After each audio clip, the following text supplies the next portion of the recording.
분명히 견고한성 여리고성을 이들이 하나님의 은혜 가운데 점령한 것은 하나님의 기적이요 은혜요 섭리였습니다. 말도 안 되는 기가 막히는 전술 전략을 가지고 그들이 견고한성 여리고성을 무너뜨렸습니다. 그 결과로 의기양양했을 겁니다. 기세가 사기가 하늘을 찌를 듯 했을 겁니다. 환호성이 터지고 얼마나 좋았겠습니까? 그러니까 그 다음 아이성을 점령함에 있어서 여리고성에 비하면 아이성은 세 발의 피죠. 아무것도 아니죠. 그 순간도 겸손한 마음으로 하나님의 인도를 받아야 됨에도 불구하고 어떻게 합니까? 교만한 마음을 갖게 되어지고 3,000명만 올라가죠. 3,000명만 올라가서 전투했습니다. 패배를 당했습니다. 36명이 죽었다고 했죠. 백성의 마음이 물같이 녹게 되었다고 했죠. 당연히 승리할 거라고 생각했습니다. 그런데 결과는 실패였습니다. 자, 우리는 어떤 성공과 어떤 성취를 맛보면서 배우는 교훈들이 있습니다. 그런데 더 많은 경우 대부분은 실패와 실수를 통해서 더 많은 것들을 유익으로 얻을 때가 참 많이 있습니다. 따라서 이 말씀은 우리의 신앙생활, 영적 싸움에서 승리하는 중요한 비결을 실패를 통해서 우리에게 교훈해 주고 있는 거예요. 아이성 전투에서 이들이 실패한 원인이 뭡니까? 자만심 때문이었죠. 교만함 때문이었죠. 저 견고한 여리고성도 우리가 무너뜨렸는데 우리가 한 겁니까? 하나님이 하신 거죠. 그런데 우리가 했는데 저 조그만 아이성쯤이야. 이런 자만한 마음이 드니까 영적 통찰력과 분별력이 상실되어 버리는 거예요. 다시 한번 3절과 4절 말씀 보십시오. 그들은 같이 한번 읽어보죠. 소수인이 시작. 그들은 소수인이 모든 백성을 그리로 보내어 수고롭게 하지 마소서. 하므로 백성 중 3,000명쯤 그리로 올라갔다가 아이 사람 앞에서 도망하니. 8장에 보면요. 다시 3만 명이 올라가서 다시 한번 싸움에서 승리하게 되어지는데 10분의 1만 데리고 올라갔으니 얼마나 거드름을 떨고 얼마나 교만한 마음을 가졌던 겁니까? 성공한 후에 자만하기 쉽고 자만하게 되어지면 그 결과로 실패가 따라온다. 이것을 우리에게 교훈해 주는 거예요. 따라서 실패했을 때보다도 성공할 때가 더 넘어지기 쉬울 때이고 또 가난할 때보다도 부자가 된 다음이 돈을 많이 번 다음이 더 영적으로 다운되어지고 영적으로 문제 생기고 범죄하고 실패할 확률이 높아지는 거고 욕먹을 때보다도 칭찬받고 인정받고 막 앞서면 어깨가 으쓱으쓱하면서 하나님이 아니라 나님이 내가 주인공 돼서 주님 뜻대로 아닌 주님 방법이 아닌 다른 길로 갈 때가 참 많이 있습니다. 이것을 우리가 알아야 된다 그 말이죠. 그래서 고린도전서 10장 12절에 보면 그런즉 선줄로 생각하는 자는 넘어질까 조심하라. 이렇게 우리에게 교훈해 줍니다. 잠언 16장 18절에도 보면 교만은 패망의 선봉이요 거만한 마음은 넘어짐의 앞잡이라. 우리 마음속에 교만한 마음이 들어오는 그 순간부터 우리는 영적으로 실수하고 실패할 수밖에 없는 그런 삶을 살 수밖에 없다. 이것을 우리가 교훈받게 되어집니다. 또 하나는 하나님께 묻지 않고 갔다는 거예요. 이 말은 하나님의 생각, 하나님의 뜻, 하나님의 방법보다도 내 생각, 내 뜻, 내 방법, 내 주장, 내 경험을 먼저 앞세웠다 그 말이죠. 성경에 보면 대부분 어떤 일을 하면서 믿음의 영웅들은 항상 주님의 뜻을 묻습니다. 하나님 갈까요 말까요? 이 전쟁 할까요 말까요? 누가 먼저 갈까요? 항상 먼저 묻습니다. 그런데 하나님께서는 그럴 때마다 이렇게 하라 저렇게 하라 제시해 주지 않으셨습니까? 그런데 하나님께 물어보고 가야 되는데 이스라엘 백성들은 여리고 성을 함락시킨 다음 너무나 의기양양해가지고 영적으로 너무나 기분이 막 떠 있어가지고 하나님께 묻고 하나님의 인도를 받지 않고 자기 생각과 주장과 방법을 앞세웠다 그 말이죠. 그 결과가 뭐예요? 실수죠. 실패죠. 절망이죠. 따라서 우리가 신앙생활 하면서 순간순간 만나는 문제가 있습니다. 선택해야 될 순간들이 있습니다. 그때 내 생각, 내 뜻, 내 방법, 내 경험 물론 좋아요. 그것도 필요한 거죠. 그것도 필요해서 주님께서 주신 거니까. 그런데 그것보다 먼저 앞세워야 되는 이유는 뭡니까? 주님의 뜻, 주님의 생각, 주의 방법을 앞세워야 된다 그 말이죠. 왜요? 내 생각으로 보면, 내 방법으로 보면, 내 경험으로 보면 옳은 것 같고 푸른 초장 실만한 물가인 것 같은데 막상 뭐죠? 그 안에 사단의 역사가 있고 사단이 숨겨놓은 방해물들이 있고 사망의 음침한 골짜기가 될 때가 얼마나 많이 있는지 몰라요. 우리는 흔히 기도하면 내 필요를 하나님께 나아가서 따발총 쏘듯이 막 아뢰는 것, 막 달라고 요구하는 것, 이것을 기도로 하고 착각하기 쉬운데, 물론 그것도 기도의 한 부분이지만 원래 기도의 본질은 하나님, 주님의 생각이 뭐지요? 주의 뜻이 무엇이죠? 주의 방법이 무엇이죠? 그 주님의 생각과 뜻과 방법을 찾고 묻는 것, 바로 이것이 기도의 핵심입니다. 그러면 주의 생각이 뭔가요? 주의 뜻이 뭔가요? 주의 방법이 뭔가요? 라고 물고 얻으려면 어떻게 해야 됩니까? 내가 입을 벌려서 막 내 생각을 쏟아 놓는 것도 중요하지만 영적 귀를 활짝 열고 영적 마음을 활짝 열고 하나님, 저는 이렇게 생각하는데 이런 문제가 있는데 주의 생각은 뭔가요? 라고 주님께 묻고 조용히 마음의 음성을 가지고 들려오는 마음의 음성을 듣고 하나님의 음성을 듣는 그런 관상 기도로 가죠. 그것이 필요하지 않겠습니까? 그것이 필요하지 않겠습니까? 그런데 이들은 그렇게 하지 않았다는 거예요. 아이성 전투에서 실패한 원인, 하나님의 뜻을 알아보지도 않고 올라간 것, 자기 생각과 자기 방법과 자기 경험과 자기 주장을 앞세운 것, 이것이 철저하게 패배하는 실패의 원인이었다 그 말이죠. 이후로도 여호수아가 가나안 정복을 위해서 수없는 전쟁들을 벌이는데 승승장구합니다.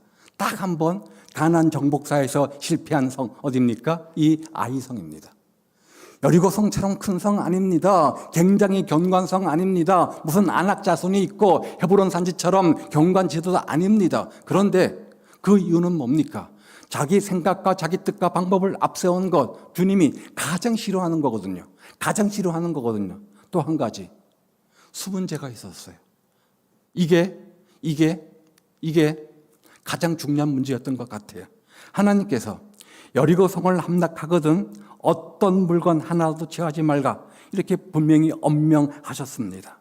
여리고 성에 있는 모든 물건은 바친 물건이 되었기 때문에 함부로 그것을 취하면 하나님의 것을 도둑질하는 것이다, 이렇게 말씀하셨습니다. 11절 12절 다시 한번 보십시오. 11절 12절 자 시작.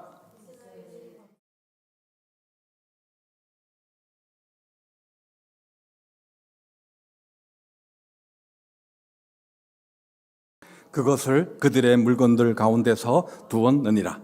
그러므로 이스라엘 자손들이 그들의 원수 앞에 능히 맞서지 못하고 그 앞에서 돌아섰나니 이는 그들도 온전히 바친 것이 됨이라.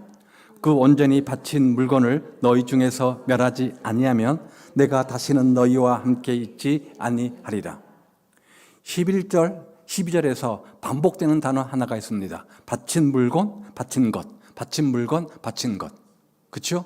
주님은 여리고 성이나 이런 성을 전투할 때 한 가지 조건을 제시했습니다. 조건을 달았습니다. 전쟁한 다음에 전리품을 취하는데 그거 함부로 하지 말아라. 그것은 내 것이다. 주님의 것이다. 그런데 이들은 주님의 것과 내 것을 온전히 구별하지 못했습니다. 주님 것을 내 것처럼 착각하고 인마이 포켓했다 그 말이에요.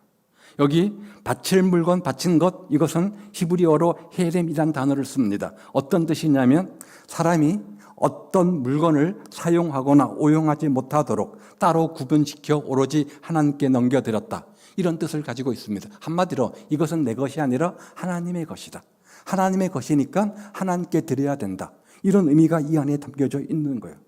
그 앞부분 6장 18절 말씀도 보십시오. 한번 봅니다. 6장 18절 자 시작.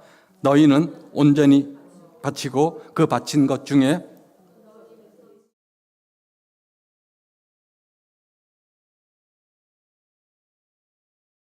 오직 너희는 그 바친 물건에 손대지 말라. 바로 이것이 11절과 12절 말씀과 동일한 의미의 내용인 거죠. 그런데 누가요? 아간이란 한 사람이 여리고 성을 돌다가 한 부잣집에 갔는데 금은보와 귀한 것이 있는 거예요. 보는 사람이 없으니까 어떻게 했어요? 시넬산 외투, 그렇죠? 오늘날로 말하면 밍크 코트 하나 좀 인마이 포켓한 겁니다. 그리고요, 은 200세겔, 그리고 50세겔 되는 금덩어리 하나, 그것을 보는 순간 그만 탐심이 앞서서 주님의 것인 것을 알면에도 불구하고 이것 쯤이야 하면서 내 것으로 받아들였다, 그 말이죠. 21절에 나옵니다. 즉 주님의 것인데 주님의 것과 내 것을 온전히 구별하지 못한 거예요. 주님의 것과 내 것을 온전히 구별하지 못한 거예요. 주님께 드려야 될 건데 아까우니까 인색하고 생색내면서 주님 것을 떼가지고 아나니아 삽비라처럼 내 것으로 삼았다, 취했다, 그 말이죠. 이 불순종의 죄로 인해서 하나님의 진노가 이스라엘 백성들 가운데 임해서 아이성 전투에 실패하고 말았던 거죠. 그래서 하나님은 이스라엘 백성들에서 떠나셨다, 이렇게 말씀합니다. 그것도 모르고 교만해서 영적으로 통찰력, 분별력을 잃어버렸으니까 교만해서 이것쯤이야 3,000명이 올라가서 철저한 패배를 경험하게 되는 거죠. 죄는 우리에게 실패를 가져다 줍니다. 죄는 우리에게 가정을 파괴시킵니다. 죄는 우리 사업의 실패를 가져오게 만듭니다. 가정을 분열시키고요, 교회를 분열시키고요, 이스라엘 백성들 마음속에 두려움을 갖게 만들었고 물과 같이 녹게 만들었다, 이렇게 이야기합니다. 죄는 우리가 하나님의 백성으로 승승장구해야 되는데 실패하는 인생으로, 수치스러운 인생으로 전락시키는 원인이 된다, 그 말이에요. 주님은 이것을 지적하시면서 그 죄를 없이 하기 위해서 제비뽑기하고 아간이 뽑혀서 이런저런 이유 때문에 아간이 뽑히고 처자식과 함께 돌로 쳐 죽임을 당하고 끝에 몇 절이죠? 26절에 보니까 그것을 아골골짜기라 이렇게 이야기했다고 합니다. 이만큼 죄는 무서운 거예요.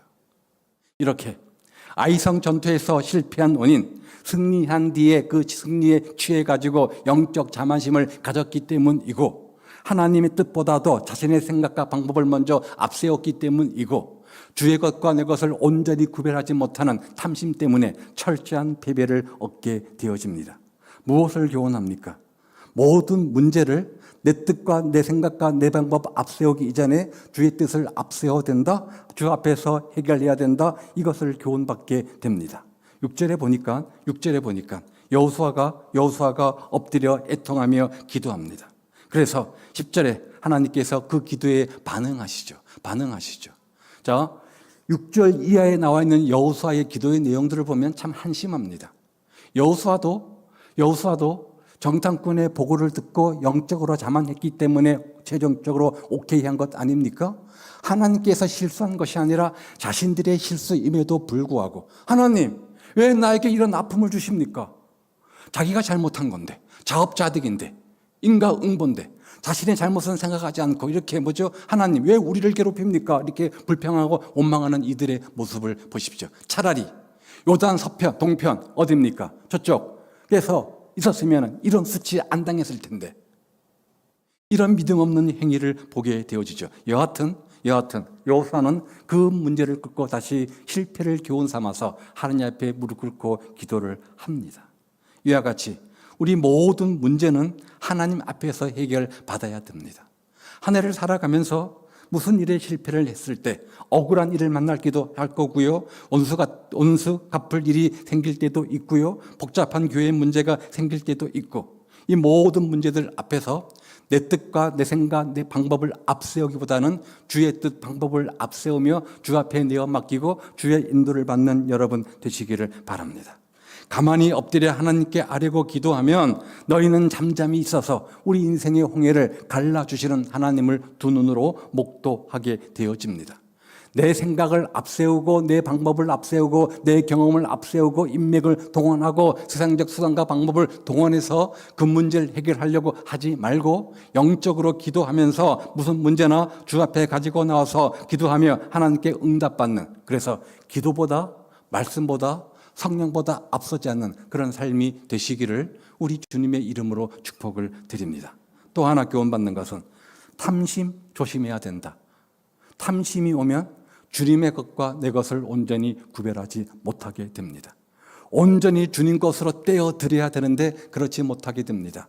대표적 사람이 누굽니까? 아나니아와 삽비라죠. 우리도 마찬가지입니다. 아간은 하나님의 지엄한 명령이 있었음에도 불구하고 그거 얼마인지 모르겠어요. 요즘으로 환산하면 얼마큼 되는지 모르겠지만 신할센 외투 한 벌, 은 200세겔, 금 50덩어리 하나, 이것 때문에 뭐죠? 탐심이 발동했고 그것 때문에 자신뿐만 아니라 처자식, 심지어 이스라엘 백성들 전체가 엄청난 피를 보는, 엄청난 손해를 보는 그런 결과를 초래했음을 보게 됩니다. 즉 죄는 이렇게 무서운 결과를 가지고 오는 거예요. 그래서 탐심은 곧 우상숭배다. 주님은 이렇게 우리에게 말씀하시죠. 돈을 사랑함이 일만하게 뿌리가 된다고 교훈해 주셨고요. 탐심은 우리의 영적 눈을 멀게 만든다고 했어요. 그래서 예수님께서 삼가 탐심을 물리쳐라. 우리 안에 그런 마음들이 들어오면 인색해집니다. 그런데 그러면 주님의 것으로 온전히 내어드려야 되는 것들까지도 내어드리지 못하고 아까워서 내 손에 내 주머니에 쥐고 조금만 생색만 낼 때가 있다 그 말이죠. 그 결과가 이런 엄청난 비극을 초래했음을 기억하십시오. 여러분, 아간의 범죄의 원인이 뭡니까? 아간의 실패의 원인이 뭡니까? 하나님의 물건과 나의 물건을 명확히 구별하지 못한 거예요. 하나님의 것인데 하나님의 것에 손을 댄 거예요. 뭐 때문에? 탐심 때문에. 특별히 여기서 여리고성의 모든 물건은 바쳐진 것이다. 하나님의 성물이다. 이것을 기억하십시오. 주님의 것과 내 것을 구별할 줄 알아야 우리가 축복의 주인공이 된다 이 말 아닙니까? 그러면 어떤 것이 주님의 것입니까? 주님은 어떻게 구분해 놓으셨습니까? 이것은 내 것이야, 이것은 네 것이야. 어떻게 구분해 놓으셨습니까? 하나님은 처음 것을 주님의 것으로 말씀하십니다. 출애굽기 13장 2절에 보면 이스라엘 자손 중에 사람이나 짐승이나 물어나고 초태생 처음 것은 다 거룩히 구별하여 내게 돌리라. 왜? 이는 내 것이라. 이렇게 말씀하십니다. 또 사무엘상 2장 16절에 보면 제사를 드릴 때 먼저 기름을 태워서 주님께 드리고 나머지 기름을 뺀 고기만 사람들이 먹었습니다. 가장 귀한 것, 가장 가치 있게 여기는 것, 바로 그것은 기름인데 그것은 구별하여 주님의 것으로 삼았다 그 말이죠. 이것을 오늘 우리 시대에 적용해 보면 그것은 11조입니다. 그것은 11조가 되는 겁니다. 처음 것, 가장 귀한 것, 그것은 주님의 것으로 구별해 놓은 것은 성경에서 강조하는 헌금 속에서 11조입니다. 온전한 11조를 드리지 못하면 11절에 뭐라고 말해요? 도둑질하는 거다. 12절에 뭐라고 말해요? 함께하지 않겠다. 12절에 뭐라고 말해요? 멸하여 버리실 만큼 중요한 문제다. 우리 안에 탐심이 발동하게 되어지면 주님의 것과 내 것을 온전히 구별하지 못하게 됩니다. 우리가 지금 신약 시대에 살고 있는데 굳이 율법적으로 온전한 11조 드릴 필요가 있어? 내 마음만 드리면 되지. 이렇게 자신을 합리하면서 주의 것을 도둑질하는 것으로 주님께서는 말씀하십니다. 얼마나 중차대한 범죄인지 몰라요. 그런 인생 속에 하나님께서 축복하시고 물질의 축복을 주신다? 그럴 리 없겠죠. 무엇보다 우리 마음 중심을 살피는 주님께서 우리가 어떤 태도로 어떤 마음으로 물질을 드리는지 아실까요? 모를까요? 다 아시죠? 아간은 보는 사람 없으니까 그거 요만큼 해봐야 누가 알겠나 싶었겠지만 불꽃 같은 눈동자로 지켜보시는 하나님께서 그거 그냥 넘어갈 리가 없지요. 반드시 하나님의 때에 하나님의 방법으로 책임 물으시고 심판하신다 그 말이에요. 오늘 우리 모습은 어떻습니까? 말로는 주님께 다 드린 것처럼 말하지만 정작 귀중한 것들은 아직도 내 품에 내 호주머니 속에 그대로 있지 않습니까? 그것이 우리의 신앙생활의 모습 아닙니까? 많은 교회가 물질의 어려움을 호소합니다. 그런데 정말 성도들이 제대로 된 헌신 물질을 드린다고 한다면 적어도 한국 교회가 이 정도일까요? 아닙니다. 온전한 헌신도 드리지 못하면서 온전한 헌신의 주인공 주의 것과 내 것을 온전히 구별하지 못하면서 아간의 범죄가 동일하게 내 삶 속에 재현되고 있음에도 불구하고 마치 나는 영적인 사람인 것처럼 하나님의 축복을 바라는 그런 어불성설일 때가 얼마나 많이 있는지 몰라요. 오늘 아이성의 실패의 원인이 뭡니까? 내 생각보다도 주의 뜻을 앞세운 거였습니다. 그런데 그게 우리의 모습 아닙니까? 우리는 주의 뜻 이야기하지만 주의 방법 이야기하지만 내 주장이 내 생각이 내 방법이 내 열기가 내 속에 있어서 그것 앞세우고 그것이 마치 옳은 것처럼 착각하고 그것을 끝까지 고집하고 부릴 때가 얼마나 많이 있는지 몰라요. 또 주의 것과 내 것을 온전히 구별하지 못한 것이 철저한 실패, 패배의 원인임에도 불구하고 우리 또한 이런 아간의 모습을 그대로 재현할 때가 얼마나 많이 있는지 몰라요. 우리가 이 아이상의 실패의 교훈을 통해서 우리의 모습을 바라볼 수 있기를 바랍니다. 오늘 내 모습을 거울 속에서 비추어 보기를 바랍니다. 나는 기도하고 주님의 뜻을 찾는다고 하면서 내 생각과 내 뜻과 내 방법, 내 주장을 고집하며 혈기를 부리는 자의 모습은 아닌가? 그래서 실패한 인생은 아닌가? 실패할 때는 있지 않는가?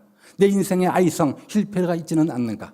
주의 것과 내 것을 온전히 구별하지 못해서 억지로 생색함으로 조그만 띄어드림으로 인해서 실패한 내 인생의 아이는 없는가? 스스로 자문자답해 오시고 올 한 해 우리 모두가 견관성 여리고성을 무너뜨리는 것처럼 우리 인생의 아이성을 무너뜨려서 하나님께서 예비하신 준비하신 하나님의 축복이, 하나님의 은혜와 하나님의 능력이 우리의 인생과 우리 가정 속에, 우리 공동체 속에 폭포수처럼 임하는 그런 축복이 있기를 우리 주님의 이름으로 축복을 드립니다.